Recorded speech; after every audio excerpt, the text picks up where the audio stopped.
puesto eternidad en el corazón del hombre, sin que el hombre pueda saber o entender lo que Dios ha hecho desde el principio. Eclesiastés capítulo 3, versículo 11. Habiendo visto pues la primera mitad de esta paradoja, es decir, que Dios usa el mal para bien en su pueblo, ahora veamos la segunda mitad de esta paradoja, es que Dios usa el bien que Él mismo envía a los impíos para su mal. Dios envía bien a los impíos para prepararlos para su destrucción. Abran sus Biblias en el Salmo capítulo 92. Salmo 92.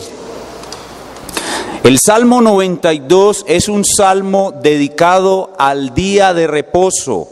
Salmo 92, cántico para el día de reposo. Guarden eso en mente, es muy importante entender esto. El valor del día de reposo y el valor de venir a la casa de Dios. Hoy van a ver esto de una manera especial.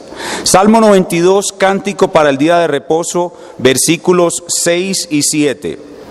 92, 6 y 7, vamos a leer todos juntos a una voz, contando 3. 1, 2 y 3.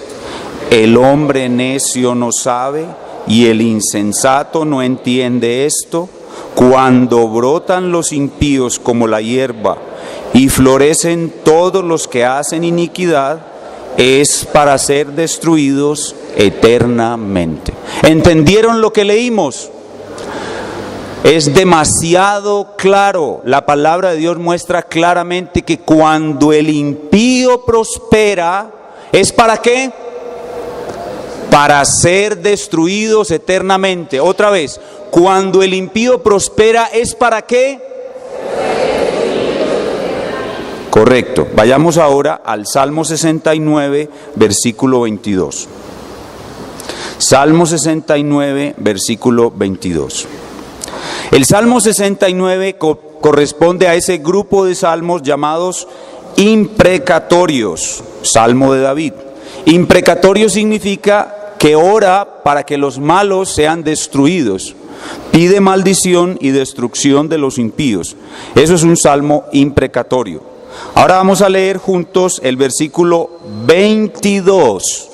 A la voz de 3. 1, 2 y 3. Sea su convite delante de ellos por lazo y lo que es para bien por tropiezo. Otra vez, 1, 2, 3. Sea su convite delante de ellos por lazo y lo que es para bien por tropiezo. ¿En qué forma obra en los impíos lo que es para bien? ¿Qué dice el texto? Por tropiezo. Otra vez, ¿en qué forma obra en los impíos lo que es para bien? Por tropiezo. Su convite, ¿qué es un convite? Un convite es una fiesta. Un convite es un banquete, es una fiesta de gran alegría, pero para ellos va a ser ¿qué? Lazo. ¿Y qué es lazo? Trampa, ocasión de caer. Lo que es para bien, por tropiezo. Pero sin duda alguna el Salmo, y bueno, esta sabiduría de manera particular está enseñada en toda la Biblia, pero hay unas perlas preciosas en el libro de los Salmos. El Salmo más agudo sobre este tema es el Salmo 73. Vayan conmigo, por favor, al Salmo 73. A pesar de que la Biblia entonces... Bueno, pero un momentico, antes debo aclarar algo. Hay excepciones a este principio que estamos viendo.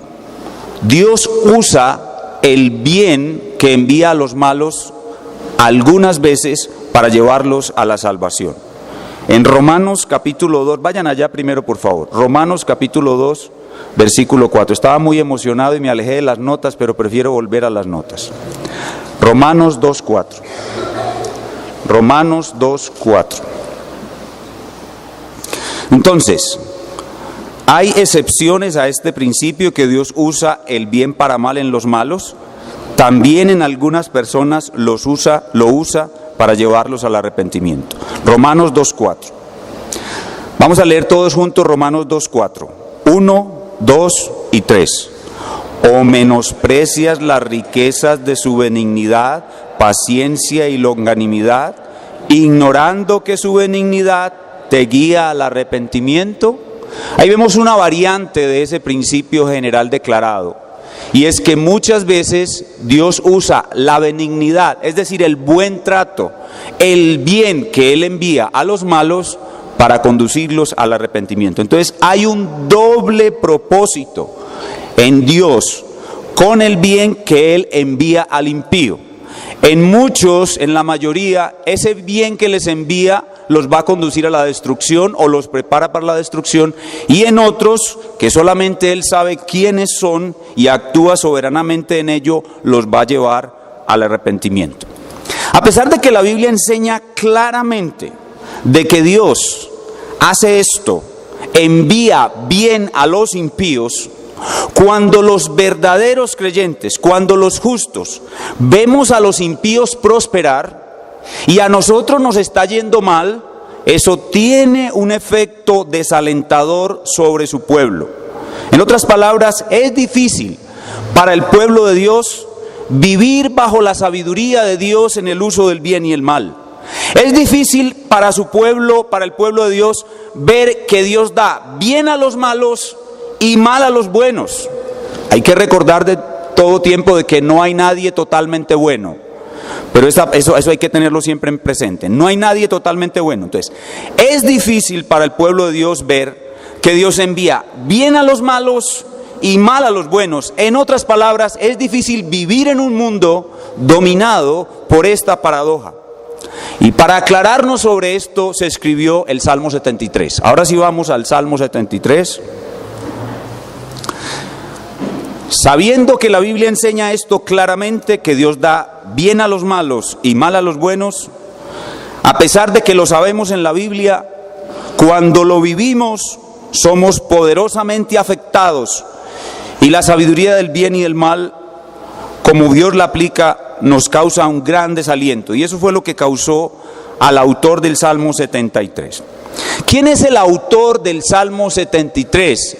Es un varón llamado Asaf. ¿Quién fue Asaf? Asaf fue un levita, cantor y músico en los días de David. Asaf era un grande en el reino de Dios. Fue el autor de 12 salmos y era el director del coro en los días de David. Incluso este hombre creo que alcanzó a llegar a los días de Salomón. ¿En qué contexto se escribe el Salmo 73? ¿Qué estaba viviendo Asaf cuando vivió esto? Su contexto muy probablemente era la paz que Dios había dado a David, habiendo entregado todos los enemigos en sus manos, y la prosperidad que comenzó en el reino de Israel con David y que llegó a su punto máximo en los días de Salomón. En ese tiempo de prosperidad, muchos en Israel se hicieron muy ricos, y los muy ricos abandonaron la fe en Jehová. Los muy ricos mostraron que realmente eran malos y abandonaron a Dios. En ese contexto, el tema del Salmo es muy claro. El tema del Salmo es la dolorosa experiencia de ver al malo recibir el bien y al bueno recibir el mal. El bueno era el mismo Asaf. ¿Cuál es el tema del Salmo? La dolorosa experiencia de ver al malo recibir el bien y al bueno recibir el mal, la cual nos lleva a dudar de la bondad y de la justicia de Dios.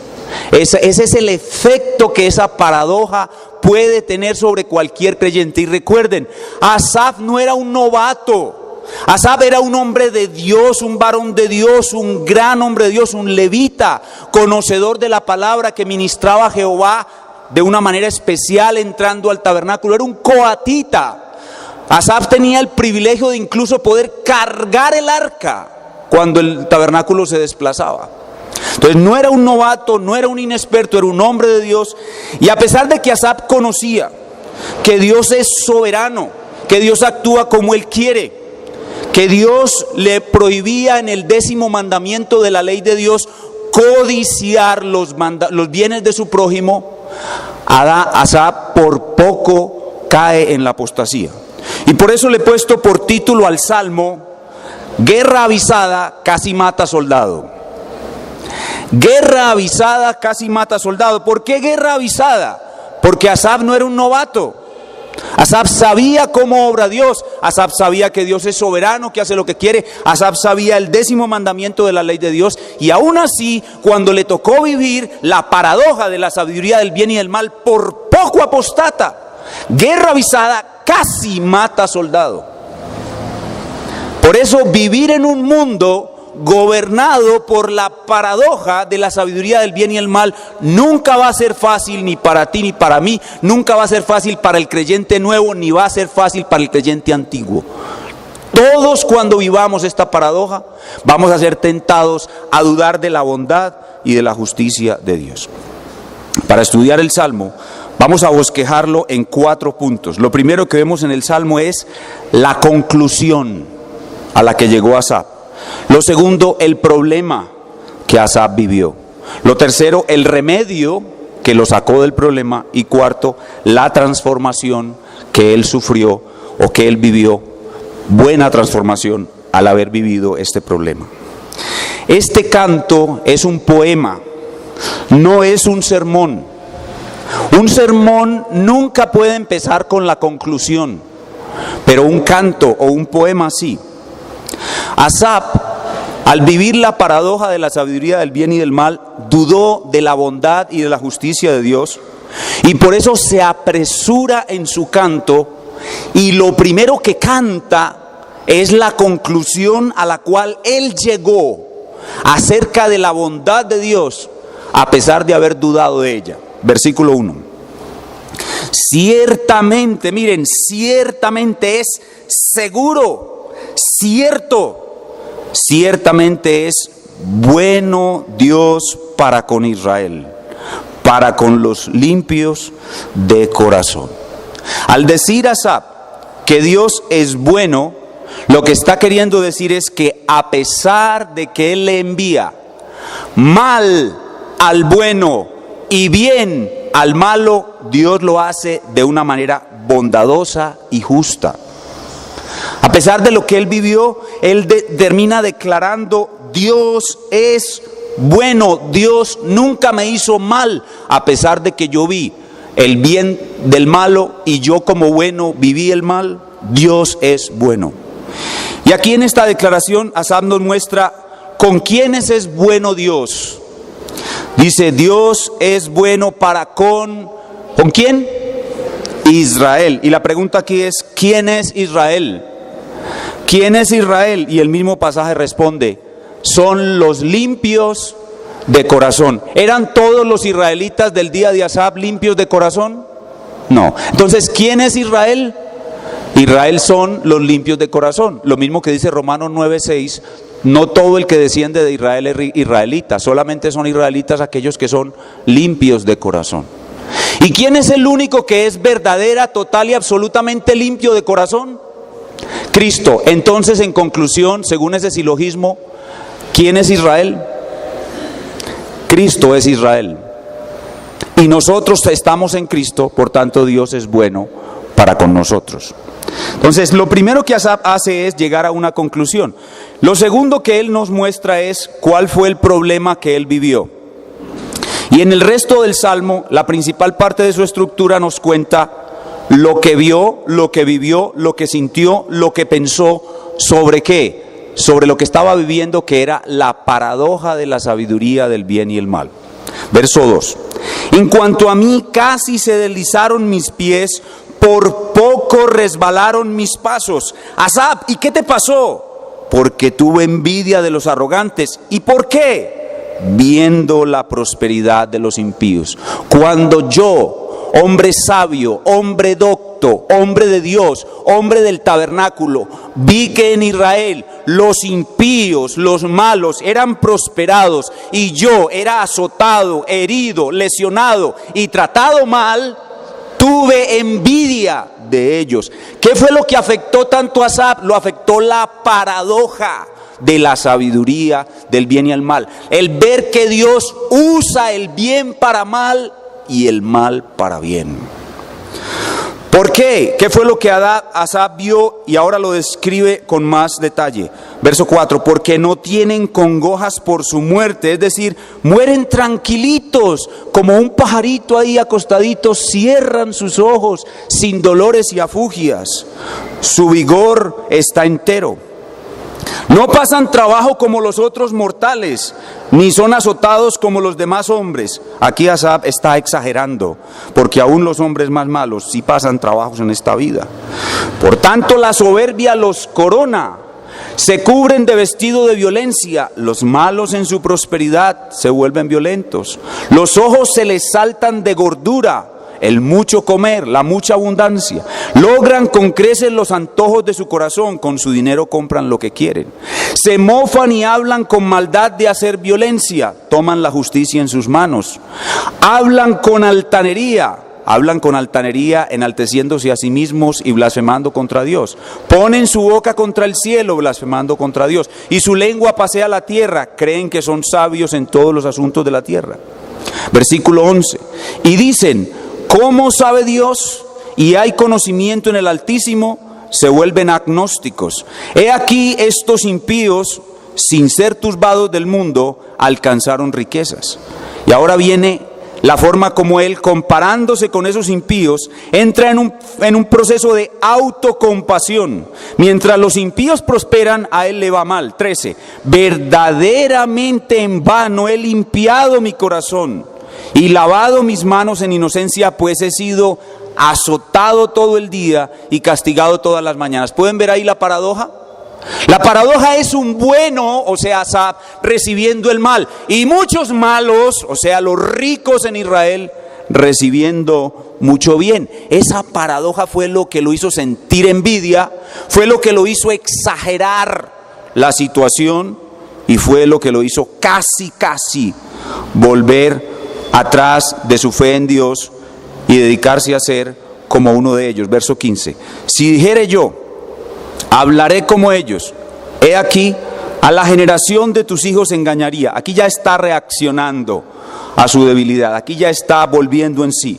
16. Cuando pensé para hacer esto, fue duro trabajo para mí. Versículo 21.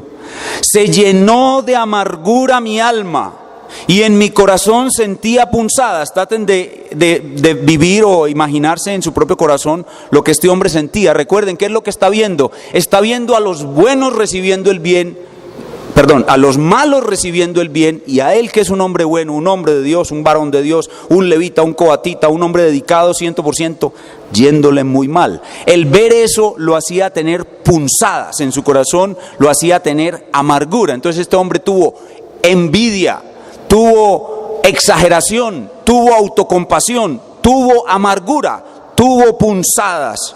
Verso 22 reconoce, tan torpe era yo que no entendía, tuvo confusión de espíritu, era como una bestia bruta delante de ti. Entonces aquí está un hombre bueno viendo la prosperidad del malo, está viviendo la paradoja del bien y del mal. Y la pregunta aquí es, hermanos, ¿por qué nos afecta tanto ver que el malo prospera y que a nosotros, los que somos buenos, aunque no totalmente buenos, nos va mal? ¿Por qué nos afecta tanto ver que el malo prospera y nosotros, que aunque no somos totalmente buenos, somos buenos, nos va mal? ¿Cuál cree usted que es la respuesta? La respuesta es porque usted y yo todavía nos amamos demasiado a nosotros mismos y amamos demasiado nuestra vida en este mundo.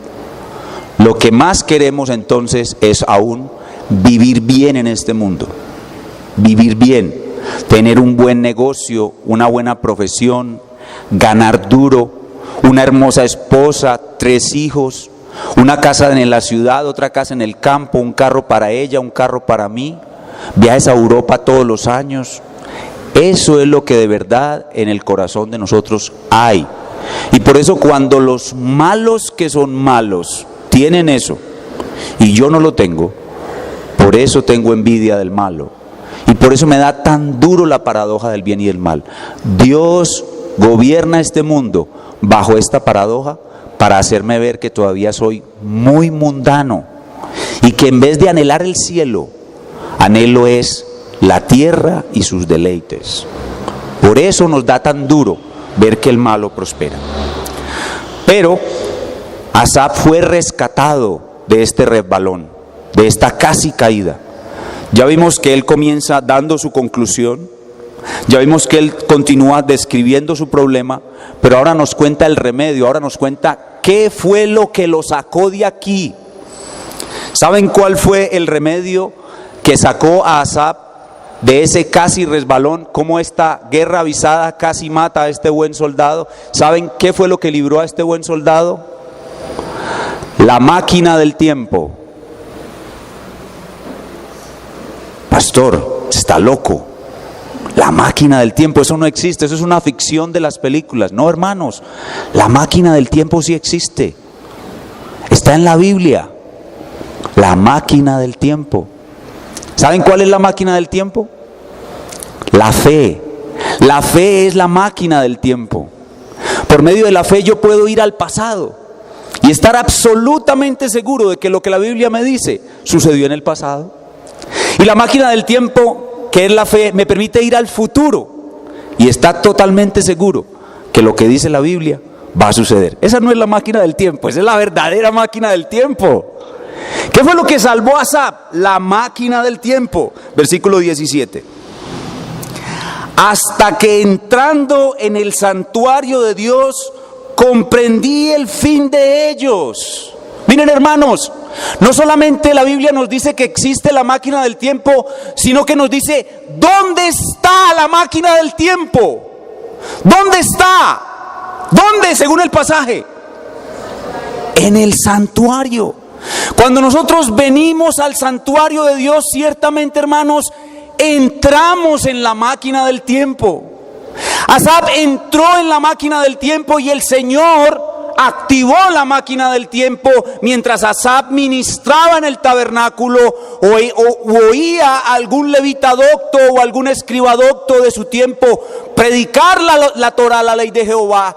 Y Jehová tomó su mente indocta, confusa, incrédula, amargada, resentida, herida, y la llevó en la máquina del tiempo. ¿Y qué vio? El fin de los malos. Y lo vio tan clarito como estaba viendo en ese mismo momento lo que él estaba viendo con sus ojos. Lo vio clarito. ¿Y qué fue lo que eso produjo en él?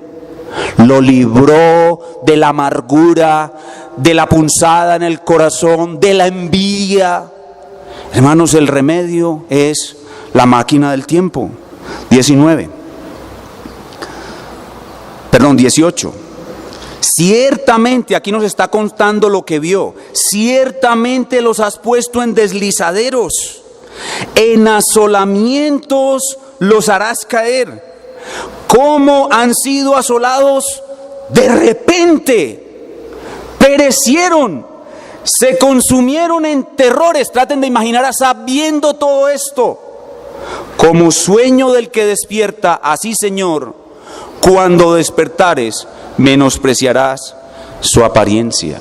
¿Cuál es el remedio para poder enfrentar esa envidia, esa autocompasión, esa amargura que sentimos cuando vemos la paradoja de la sabiduría del bien y el mal, y vemos que Dios envía el bien al malo y el mal al bueno? ¿Cuál es el remedio? La máquina del tiempo. La máquina del tiempo. El remedio es entrar en la máquina del tiempo. ¿Y dónde está la máquina del tiempo? En el santuario. Así que este pasaje nos enseña claramente que nosotros nunca debemos faltar a la iglesia, porque en la iglesia está la máquina del tiempo. Asaf fue a la iglesia sin querer. ¿Ustedes creen que Asaf quería ir a la iglesia sintiéndose como él estaba? No, Asaf hubiera hecho lo que muchos de ustedes hacen. Cuando tienen envidia, están amargados, se autocompadecen, están confundidos y distraídos. Dicen, hoy no voy a ir a la iglesia, me voy a ir a un parque, a mirar la naturaleza, a ver los árboles, las aves. Allí veré en la creación de Dios, en la revelación general, a mi Dios y Él me ayudará. No, voy a tratar de no gritar. No. ¿Por qué en el parque no? ¿Por qué en el jardín botánico no? ¿Por qué en la finca no? Respondan ustedes. Porque allá no está la máquina del tiempo. ¿Sí lo pueden entender? Allá no está la máquina del tiempo. La máquina del tiempo está en el santuario. Pero si estoy viviendo esa situación un martes y solamente puedo entrar en la máquina del tiempo el domingo, ¿qué puedo hacer desde el martes antes de ir a la máquina del tiempo? Lo que debo hacer es predicarme a mí mismo. ¿Y qué me debo predicar? Díganlo ustedes. ¿Qué es lo que me debo predicar cuando yo veo que el malo recibe bien y yo, que soy medio bueno, estoy recibiendo mal? ¿Qué es lo que me debo predicar? ¿Qué? El fin del malo. Mire la imagen que está en la pantalla. Eso es lo que usted se debe predicar. Baje esa imagen, imprímala en una hoja y cuando se levante, póngala delante de su cama. Cuando usted se incorpore de la cama, que sea lo primero que vea cuando se levante. Predíquese a sí mismo. No voy a gritar, tranquilos. Debería gritar, pero no lo voy a hacer. El fin de los malos. Predíquese a sí mismo. Es más, lo voy a decir bien pasito. Predíquese a sí mismo el fin de los malos. Eso le va a ayudar a prepararse para el domingo, entrar en la máquina del tiempo. Lo único que nos falta de estudiar de este salmo es la transformación que esta experiencia produjo en Asaf. Asaf comenzó diciéndonos su conclusión, nos habló de su problema, nos mostró el remedio y ahora nos va a contar la hermosa transformación que Dios hizo a partir de este problema. Versículos del 25 al 28. Desde el 24 mejor. 23. Con todo, yo siempre estuve contigo. Me tomaste de la mano derecha. Me has guiado según tu consejo. Y después me recibirás en gloria. Ahí usted ve el fin del malo y el fin del bueno. Y eso se lo debe predicar usted. 25, aquí viene la hermosa transformación. Aquí esto es vital, hermanos. ¿A quién tengo yo en los cielos sino a ti? Y fuera de ti nada deseo en la tierra. ¿Cuál fue la transformación que sufrió Asaf? El corazón, escuchen esto bien, el corazón de Asaf fue unificado. Unificado. ¿Qué es un corazón unificado? Un corazón unificado es un corazón que desea una sola cosa. Una sola cosa. Asaf recibió la misma gracia que recibió María de Betania. ¿Recuerdan María de Betania? Es mi personaje favorito femenino de la Biblia, María de Betania. ¿Por qué María de Betania es la más grande de las mujeres de la Biblia? Porque ella tenía un corazón unificado. ¿Qué es un corazón unificado? Es un corazón que desea una sola cosa. El Señor dijo de ella, una sola cosa es necesaria y María ha escogido la mejor parte y no le será quitado. Ese mismo corazón que tenía María de Betania lo recibió aquí Asaf. Un corazón que desea una sola cosa. ¿Qué es un corazón unificado? Un corazón que desea una sola cosa. ¿Y qué desea ese corazón? A Cristo, solo a Cristo. Esa fue la preciosa transformación. Verso 26. Mi carne y mi corazón desfallecen, o sea, de aquí en adelante puedo tener cualquier experiencia donde yo me vea débil, mas la roca de mi corazón y mi porción es Dios para siempre. De aquí en adelante nunca dejaré de desearte, solo a ti. Porque he aquí, los que se alejan de ti perecerán. Tú destruirás a todo aquel que de ti se aparta. Pero en cuanto a mí, el acercarme a Dios es el bien. Todo aquello que me acerque a Dios, así sea malo, es bueno para mí. Todo aquello que me acerque a Dios, así sea un mal, es bueno para mí. He puesto en Jehová el Señor mi esperanza para contar todas tus obras. Es decir, así pretendo terminar todos los días de mi vida. Este precioso salmo entonces es la principal enseñanza de la Biblia sobre la paradoja de la sabiduría del bien y el mal, y nos muestra claramente que el malo va a recibir el bien y que ese bien lo va a llevar a su destrucción, y que el bueno va a recibir el mal y que ese mal lo va a llevar a acercarse a Cristo y a unificar su corazón. ¿Dónde está Cristo en este pasaje? ¿Dónde está Cristo en este salmo? Cristo está en este salmo porque Él es el cantor de los cantores. Él es el autor de todos estos cantos. Además, Cristo es el único hombre bueno, realmente bueno, que ha recibido el mal como ningún otro y nunca ha desmayado al ver la prosperidad del impío. Cristo es el tabernáculo de Dios. Cristo es el santuario de Dios. Él es a quien tenemos en los cielos y al que solamente debemos desear. Y además Él es quien va a castigar a todos los malos, enviándolos al infierno. Así que al ver esto, nosotros podemos sacar conclusiones prácticas y aplicaciones muy definidas. La primera es esta: tenga por seguro que usted se va a encontrar en la misma situación que Asaf. Téngalo por seguro.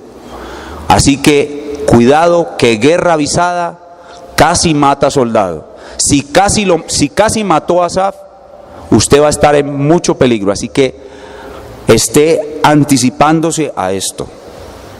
Segunda conclusión y aplicación: nunca deje de entrar en la máquina del tiempo. Así se sienta frustrado, amargado, resentido, turbado. Si usted tiene un problema con un hermano de la iglesia, si una hermana de la iglesia le dijo fea y usted quedó resentida por ella y va a quedar resentida con ella los próximos 10 años de su vida, no importa, venga a la máquina del tiempo. Aquí le quitamos ese resentimiento. Nunca deje de entrar a la máquina del tiempo, así esté frustrada, amargada o amargado, resentido, resentida, turbado, confundido, confundida. Y nunca falte en el deber de la autopredicación, especialmente si a usted le está yendo mal y a los malos a su alrededor les está yendo bien.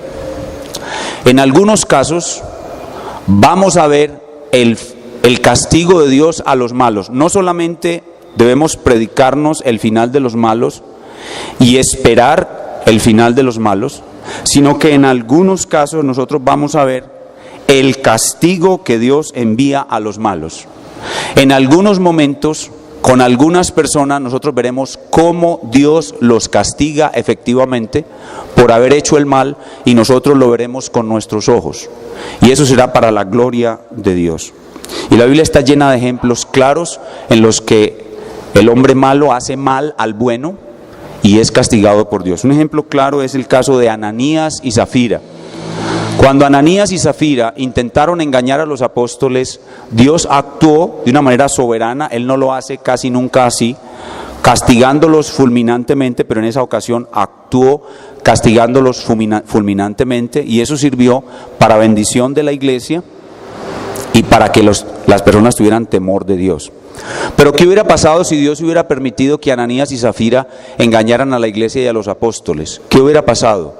A su tiempo, Dios hubiera destruido y castigado a Ananías y Zafira.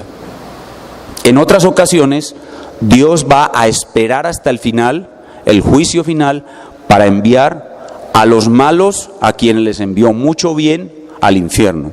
Algunas veces veremos el castigo temporal o en esta vida de los malos, en otras veces tendremos que esperar hasta la venida del infierno. Vayan conmigo a 1 Timoteo capítulo 5.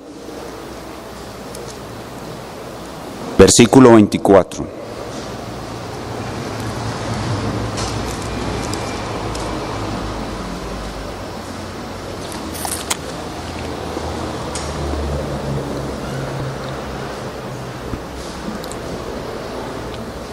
Dice la palabra de Dios, 1 Timoteo 5:24. Los pecados de algunos hombres se hacen patentes antes que ellos vengan a juicio. De algunos, solo de algunos. Mas a otros se les descubren después. Así que, cuando enfrentamos la paradoja de la sabiduría del bien y el mal, nosotros debemos saber que algunos de los hombres que nos hacen mal, de ellos nosotros veremos, o para ellos veremos nosotros el castigo de Dios. Otros morirán sin ese castigo, pero lo recibirán en el juicio final. Sabiendo esto, nosotros debemos mantener nuestra fe en cualquier situación, sea mala para nosotros o aún estemos viendo la prosperidad de los malos. Nosotros debemos predicarnos a nosotros mismos, entrar en la máquina del tiempo y mantenernos amando, adorando a Dios, obedeciéndolo, no regresándonos al pecado, ni al mundo, sino amándolo, adorándolo en privado y en público, obedeciéndolo, no regresando al pecado y al mundo, y trabajando para Él. ¿Qué mérito tenemos si Él nos da todo y vivimos muy bien en esta vida y lo amamos, lo adoramos, le obedecemos y trabajamos para Él? Eso no tiene casi ningún mérito. Pero si nos va mal en esta vida, siempre tenemos necesidades, enfermedades, los malos nos afligen y aún así nosotros lo amamos, lo adoramos, le obedecemos y trabajamos para Él, eso tiene mérito y tendrá grandes galardones en el cielo. Y antes de que recibamos esos galardones, Dios nos ordena que si alguien nos hace mal, no debemos odiarlo ni querer vengarnos de él, porque la venganza de los malos está exclusivamente en las manos de Dios. El Señor dice en su palabra: mía es la venganza, yo pagaré, dice el Señor. Y eso lo veremos en el próximo mensaje, que tiene que ver con el mandato de la sabiduría del bien y el mal, que consiste en no ser vencido de lo malo, sino vencer con el bien el mal. Así que hoy podemos terminar con las siguientes conclusiones. Primera, Dios usa el bien para mal en los impíos, aunque a veces lo usa para llevarlos al arrepentimiento. Segunda, el bien que Dios da a los impíos tiene un efecto desalentador sobre su pueblo, debido al mucho amor por nosotros mismos y por esta vida. Y el único antídoto para esa desmotivación es la máquina del tiempo y la autopredicación del final de los impíos. Tercero, Dios nos prohíbe la venganza y el odio hacia las personas que nos hacen mal. Ni es la venganza. Vengarnos u odiar al que nos hace mal es rebelarnos contra nuestro Dios. Hermanos, entender estas cosas es relativamente sencillo, pero una cosa es entenderlas y creerlas aquí en la casa de Dios, en una enseñanza, y otra cosa es que a usted le vengan muchos males y vea al mismo tiempo que al malo le va bien.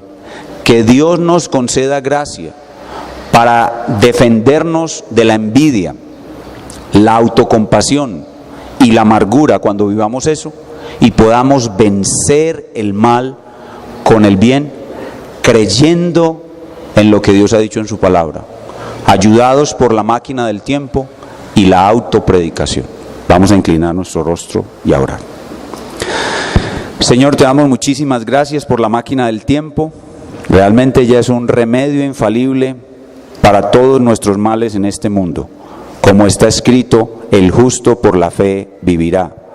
Como está escrito, porque en el Evangelio la justicia de Dios se revela por fe y para fe, es decir, por fe desde el principio y para fe hasta el final, porque como está escrito, el justo por la fe vivirá. Gracias porque nuestra fe es el único remedio que tenemos para vivir en un mundo paradójico, donde tú le envías bien a los malos y mal a los buenos. Ayúdanos a vencer y ayúdanos hasta el último día de nuestras vidas, a resistir la tentación de envidiar, de amargarnos, de confundirnos, de sentir punzadas como Asaf y de sentir compasión de nosotros mismos. Ayúdanos a ser firmes y fuertes cuando tú decidas para nosotros el mal y para los malos el bien. Y todo esto te lo pedimos en el nombre del Señor Jesucristo. Amén.